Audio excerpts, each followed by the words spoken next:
नमस्कार दोस्तों, काफ़ी टाइम हो गया, 15 से ज़्यादा दिन हो गए। कुछ काम को लेके थोड़ा स्ट्रेस वगैरह इस वजह से दूर था।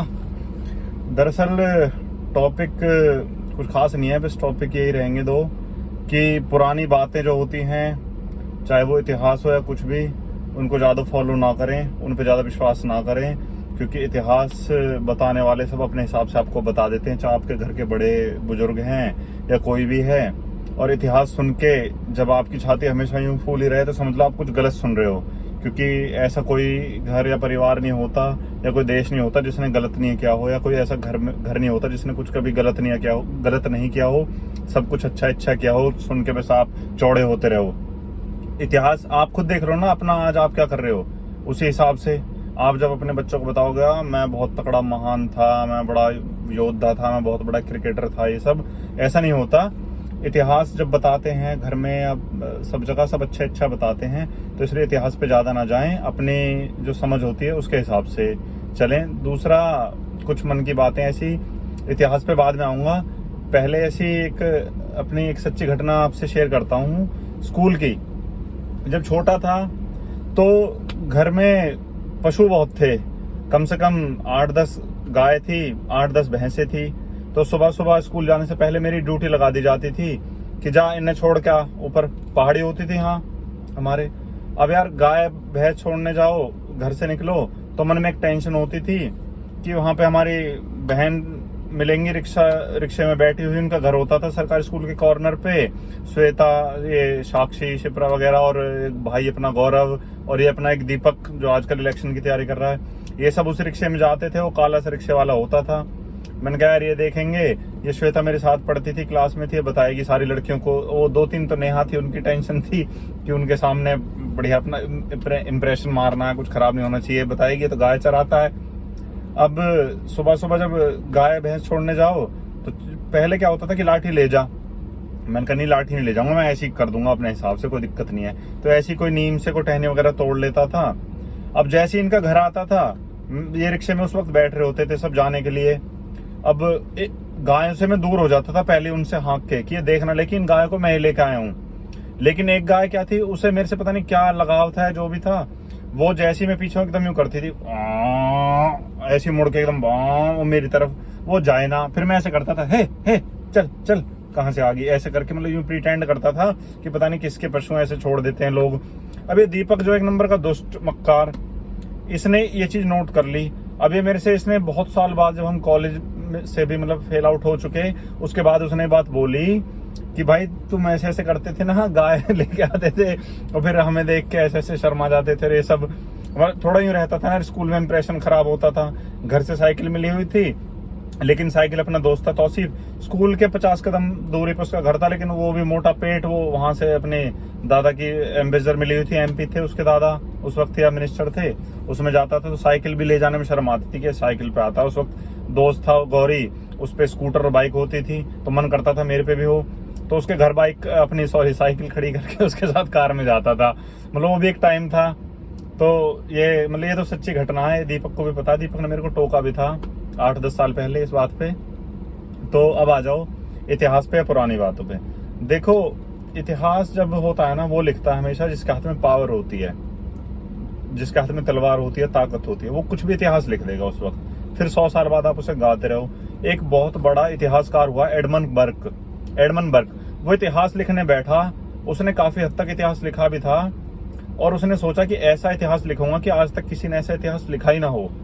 एकदम से क्या होता है कि उस शोर मचता है उसके मोहल्ले में, और वो जाता है पीछे क्या हो गया, तो वहां देखता है मर्डर हो गया, और जिस लोगों के हिसाब से जिसने मर्डर किया उसे पकड़ रखा है, लेकिन 100 लोग उसके खिलाफ हैं, 50 लोग उसके फेवर में कि नहीं इसने मर्डर नहीं किया, और मर्डर हो चुका है, अभी के अभी हुआ है, असमंजस है, कोई मतलब एक रहस्य सा बना हुआ है कि मर्डर किया है इसने या नहीं किया। पुलिस भी मौके पे मौजूद है, इसे गिरफ्तार कर लिया, लेकिन बात यूं ही हो रही है, तय नहीं हो पा रहा कि इसने किया है नहीं किया। वो इंसान हैरान हुआ, वो अपने घर आया और उसने जो कुछ लिखा था वो सब जला दिया एडमंड बर्क ने, कि मैं अभी के अभी मेरे गली मोहल्ले में मर्डर हो गया, उसके बारे में लोग तय नहीं कर पा रहे कि मर्डर किसने किया किसने नहीं किया, जबकि मौके पे आदमी पकड़ा हुआ है। मैं यहाँ लाखों साल, हजारों साल, करोड़ों साल पुराना इतिहास लिखने बैठा हूँ कि बुद्ध, महावीर, राम, जीसस, यरस्तु जो भी थे, इनका इतिहास मैं कैसे लिख दूंगा जब मौके की बात समझ में नहीं आ रही कि किसने क्या किया।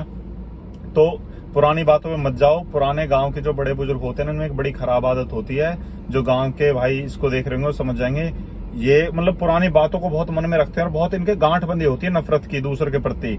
चाहे इनके लेवल का जो बुजुर्ग था वो गलत इंसान था, या ये गलत थे या वो गलत था, जो भी था, इनकी उनसे ट्यूनिंग नहीं मिलती थी, वो तो आज जा चुका, इस दुनिया में नहीं है। लेकिन ये अपने बच्चों को भी सिखाते हैं उनसे दुश्मनी करना। अब चाहे उसके जो पोते हैं, इसके पोतों से वो ठीक रहते हों, लेकिन ये उन्हें उनके साथ नहीं रहने देगा। गांव में बड़ी समस्या होती है। तो अपने हिसाब से आप देखो कौन तुम्हारे लिए ठीक है, कौन तुम्हारे लिए गलत है। पुरानी बातों को पकड़ने वाले जो लड़के आज भी होते हैं ना गांव में, ये वही होते हैं जो गांव में चौक पे कुर्सी बिछा के नहीं बैठते हैं, कोई कहीं तिराहे पे बैठा है, कोई चौराहे पे बैठा है, वहीं गांव में पड़े रहते हैं गोबरों की तरह। ये इनका काम होता है। जो लड़के या कोई भी हो बाहर भीतर जाएंगे, कॉलेज में जाएंगे, उनकी बाहर यारी दोस्ती होगी, वो बाहर का कुछ देखेंगे ना, वो इन बातों को नहीं पकड़ते कि हमारे दादा की किससे दुश्मनी थी। अरे दादा की दुश्मनी थी, दादा चले गए, उन्हें वहीं छोड़ दो ना। तुम उनकी वो गंदगी की थैली, लड़ाई झगड़े की क्यों अपने खोपड़ी पे लेके घूम रहे हो? उस चीज को छोड़ दो। दूसरी बात, इतिहास के ऊपर ही बता रहा हूँ, इतिहास में क्या क्या होता है। हम एक बात बताओ, आपने महाभारत से ले लो। चलो, महाभारत में आपने क्या देखा है कि द्रौपदी चीरहरण हो रहा है और वहां पे सारे एक से एक मजबूत इंसान, जो ताकतवर, जिन पे सारे दिव्यास्त्र थे, भीष्म पितामह, द्रोण, उनके जैसा तो कोई था ही नहीं। इन दोनों से तो सभी, मतलब आप देखोगे महाभारत जिन्होंने देखी होगी। लेकिन और श्री कृष्ण, ये तो सब कुछ ही थे, सारी पृथ्वी इनकी उंगली पे थी। अब एक बात सोचो, आज हम यहाँ पे रह रहे हैं, लोकल हैं हम फरीदाबाद में, अगर किसी लेडी की कोई कपड़े उतार रहा है, ऐसे इज्जत लूट रहा है, या कपड़े उतार रहा है, इज्जत नहीं लूट रहा, तो क्या हम जाएंगे? पहले मैं लाजपत नगर जाऊंगा या ओल्ड फरीदाबाद की मार्केट में जाके साड़ी खरीदूंगा बढ़िया, फिर ऐसे में साड़ी फेंकूंगा उसके लिए? अरे अगर हम पावरफुल हैं, जो कपड़े उतार रहा है उससे ज्यादा पावरफुल अगर हम हैं, उससे ज्यादा ताकतवर हैं, बलिष्ठ हैं किसी भी तरह से, चाहे कैसे भी, तो हम जाके पकड़ के उसकी गर्दन पकड़ के 2 थप्पड़ मारेंगे उसमें कि क्या कर रहा है बदतमीजी, चल हट। आप इस बात को समझना। या हम जाके वहां से साड़ी फेंकेंगे ऐसे। मतलब ये चीजें समझ आती हैं आपको? कोई चीजों का वैसे वो बनता नहीं है, तुक नहीं बनती है, बातें बड़ी अजीब सी है। दूसरा, द्रोणाचार्य। अब कोई गुरु जो अच्छा गुरु होगा, एक बात बताओ, एकलव्य जैसा शिष्य, वो शिष्य कितने बड़े दिल वाला होगा जिसने अपना अंगूठा दे दिया, और कितना महान रहा होगा उसने, फिर भी अपना अंगूठा दे दिया। क्यों किया गया उसके साथ ऐसे? सिर्फ उसकी वजह से कि जाति की वजह से। एक तरफ आज बातें करते हो आप जाति की, कि जात पात नहीं होनी चाहिए। हमारे मतलब सभी बातें करते हैं, हमारे नेता, हमारे शिक्षक, स्कूल में टीचर, शिक्षिका, सभी करते हैं इस बातों को। अब आप महाभारत में, मतलब अगर पकड़ो, अगर आप महाभारत देखो या कोई भी ऐसी पुरानी चीज देखो, तो उसमें सिर्फ वो चीज देख लो जो गलत है, कि हमें ऐसा गलत नहीं बनना जैसे दुर्योधन है। पुनीत सर जी ने बहुत जबरदस्त एक्टिंग की, एक मूर्ख, मोटी अकल के अहंकारी इंसान की, कि जब कृष्ण 5 गांव मांगने गए थे ना, कि युद्ध ना हो, सिर्फ 5 गांव दे दो, तो 5 गांव जो मांगे थे, एक गांव का उन्होंने नाम नहीं लिया था, सिर्फ 4 गांवों का नाम लिया था, वारणावत, मकांदी, अविस्थल, वर्कास्थल और कोई एक गांव। ये कहा था उन्होंने कि सिर्फ पांडवों को 5 गांव दे दो, वो इसी से अपना गुजारा कर लेंगे। तो दुर्योधन एकदम बात पे आप देखोगे ना, यूट्यूब पे ऐसे करता रहता है हर बात पे। तो ये जो मोटी अकल के इंसान होते हैं, कहीं आप ऐसे तो नहीं हो, कहीं आप दुर्योधन तो नहीं हो। ये सीखो आप देख के महाभारत को। ज्यादा गहराई में जाके मतलब परमात्मा और इन सब चीजों से जोड़ोगे कि ऐसे वहां पे चीरहरण हो रहा था, ये सब, तो फिर उसमें मतलब बहुत कमियां निकलेंगी यार। समझ रहे हो बात को? तो जो पुराना इतिहास है उस पर ज्यादा ना जाएं। गांव, घर, परिवार में ये ज्यादा, पुराने लोगों में ज्यादा आदत खराब होती है, पुरानी बातों को लेके बहुत जहर रखते हैं। ये ऐसा नहीं होता, किसी की पहली पीढ़ी बहुत खराब थी, तीसरी पीढ़ी बहुत अच्छी होती है। और मैं तो नहीं मानता कि जैसा बाप होता है वैसा बेटा होता है। बहुत उदाहरण है मेरे पे ऐसे कि बाप कैसा है, बेटा कैसा है, अलग अलग होते हैं बहुत ज्यादा। कि बाप में बहुत अहंकार है, बेटा बिल्कुल हम्बल है, सच्चा है, बाप झूठा है, मक्कार है। या कई बार ऐसा होता है कि बाप बहुत अच्छा है, सच्चा है, बेटा 1 नंबर का ढीठ है, भले ही वो मतलब उसने वकालत कर ली है या कुछ भी है, वो दूसरों लोगों को दबाने की कोशिश करता है, हर किसी को अपने हिसाब से चलाना, गोटियां फिट करना। पापा बहुत सीधे सरल इंसान है। समझ रहे हो? तो मतलब ऐसा कुछ नहीं होता, ये बस कहावतें हैं, इन पे ज्यादा मत जाओ। कुछ कहावतें ठीक होती हैं, कुछ नहीं होती। सिचुएशन के हिसाब से कहानियां बदलती रहती हैं, बातें मतलब बदलती रहती है। किसी एक पैटर्न को पकड़ के ना चलें। परंपरा सारी व्यर्थ हैं, परंपरा बस एक ही रखें कि जब भी कुछ करें होश पूर्वक करें। ऐसा ना हो कि गुस्से में बेहोशी में कुछ भी कर दिया फिर बाद में आप पछता रहे हो। तो महाभारत का मैंने इसलिए उदाहरण दिया कि महाभारत थोड़ी एंटरटेनिंग है, सभी ने देखी होगी।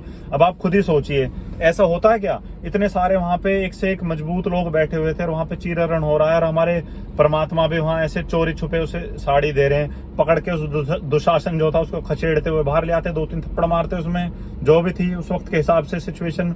लेकिन ऐसा नहीं होता। अब जो ज्यादा धार्मिक बने फिरते हैं अपने आप में, उनको शायद हो सकता है मेरी बात से वो सहमत ना हो, उन्हें मेरी बात अजीब सी लगे। पर आप खुद सोचना, आज आपके सामने किसी के ऐसे कपड़े उतारे जा रहे हो, आपके आप लाजपत नगर जाके साड़ी खरीद के लेके आओगे, मौके पे 2 मिनट में कर दोगे फैसला, जभी उठा के उसमें 2 थप्पड़ मारोगे? अगर वो बिहार पूरब का होगा, हाँ आपके अपने लेवल का भी होगा, तो भी आप जाके कहोगे भाई ऐसे मत कर, गलत कर रहा है। समझ रहे हो? तो पुरानी बातों को, इतिहास को, चाहे इतिहास ये वाला हो, इसके लिए भी कह रहा हूँ, थोड़ा ज्यादा इन चीजों को लेके मन में जहर ना रखें। आप गांव में जा रहे हैं, समाज में, सेक्टर में कहीं भी रह रहे हैं, इन चीजों के जहर को मन में ज्यादा ना रखें। पीढ़ी बदलती है, लोग बदलते हैं, सोच बदलती है, और जो पीढ़ी नहीं बदलती वो खराब रहेगी, डाउन जाएगी। आप अपनी जगह ठीक रहो, बात खत्म। मैं नहीं कह रहा आप उनसे जाके गले मिलो, बस उन पे ध्यान मत दो, इग्नोर करो, लेकिन ज्यादा जहर अपने बच्चों में ना भरें। अपने बच्चों को झूठी बातें, मतलब अब कोई भी देश ये कहता है कि हम महान नहीं है, नेपाल, भूटान, नेपाली भी कहते हैं हम बहुत महान हैं, हम बहुत वो हैं। हर देश महान है। कोई देश कहता है अपने वहां पे जो उनका राष्ट्रगान होता है उसके हिसाब से कि वो महान ना हो? सभी देश बहुत महान है। पाकिस्तानी भी बड़े महान होंगे, वो बड़े अच्छे काम करते होंगे, अभी आप पाकिस्तान में जाके सुनोगे तो उनके हिसाब से हम बड़े गलत होंगे, उन्होंने बड़े महान बता रखे होंगे अपने। या नेपाल, भूटान जैसे देश भी बहुत महान होंगे, बड़े मर्द होंगे, बड़े योद्धा होंगे। तो कोई भी देश अपने आप को कम आंकता नहीं है, हल्का आंकता नहीं है। ऐसी घर परिवारों में कोई भी आपके जो बड़े हैं बताएंगे तुम्हारा दादा ऐसा था या वैसा था, बहुत महान था। यार एक बात बताओ, मैं अपने लिए कह रहा हूँ या सभी के लिए कह रहा हूँ ये बात, क्या हमारा दादा धर्मेंद्र था और कोई गांव में दादा किसी का, कोई अमिताभ बच्चन भी रहा होगा, कोई शशि कपूर रहा होगा, कोई राजेश खन्ना, कोई अजय देवगन, कोई सलमान खान रहा होगा, या पूरे गांव में? लेकिन हम जब अपने घरों में सुनते हैं हाँ हमारा ये दादा था महान, तो और तो पूरे गांव में, समाज में, आसपास गुलशन ग्रोवर, प्राण, रंजीत, अजीत, ये सभी थे, विलेन ही थे सारे के सारे, हमारा दादा हीरो था। ऐसा नहीं होता कि हर किसी में कुछ ना कुछ खूबी होती है, किसी में कुछ कमी होती है। तो बातों को बड़े लिबरल तरीके से समझने की क्षमता होनी चाहिए आप में, उसके लिए थोड़ी बुद्धि होनी चाहिए। जिनमें बुद्धि नहीं होती वो हर बात को स्वीकार लेते हैं एकदम पशु की तरह। और दूसरी बात, ये चीज बहुत गलत है कि अपने घर की बातें, अगर आपके घर में कोई गलत है आप उसको गलत कहो, चाहे 100 आदमी बैठे, चाहे 50 आदमी बैठे, वहां बैठ के गलत कह दो, बिना मतलब की गलत आदमी को डिफेंड करके। धृतराष्ट्र मत बनो। धृतराष्ट्र ने दुर्योधन को डिफेंड किया था, लास्ट में क्या हुआ? लेकिन इसका मतलब ये नहीं है कि मैं ये नहीं कह रहा कि तुम जाके अपने घर की कहानियां सुनाते फिरो बेवजह, लेकिन जब कहीं जेन्युइन कोई बात हो, ये नकली घटिया बातें हैं, इसको मत मानो कि अपने घर की, अपने की दबाई जाती है, घंटा दबाई जाती है। धृतराष्ट्र ने दबाई थी, क्या हुआ? फिर महाभारत को देख के ये सीख लो कि धृतराष्ट्र ने दुर्योधन की दबाई थी, उसका नतीजा क्या निकला। तो ये बातें नहीं होनी चाहिए। अगर आपके घर में कोई इंसान गलत है, चाहे वो आपका अपना कितना ही अपना है, ब्लड रिलेशन में है, चाहे इसमें मैं बाप बेटे को भी ले रहा हूं, अगर गलत है तो गलत है, ठीक है तो ठीक है, बात खत्म। जो गलत का साथ देता है वो नुकसान में रहता है, ध्यान रखना आप। At the end of the day 13 minute something हो गए हैं, यहीं इसको समाप्त करूंगा वीडियो को। ठीक है भाइयों, दोस्तों, नमस्कार, गुड नाइट।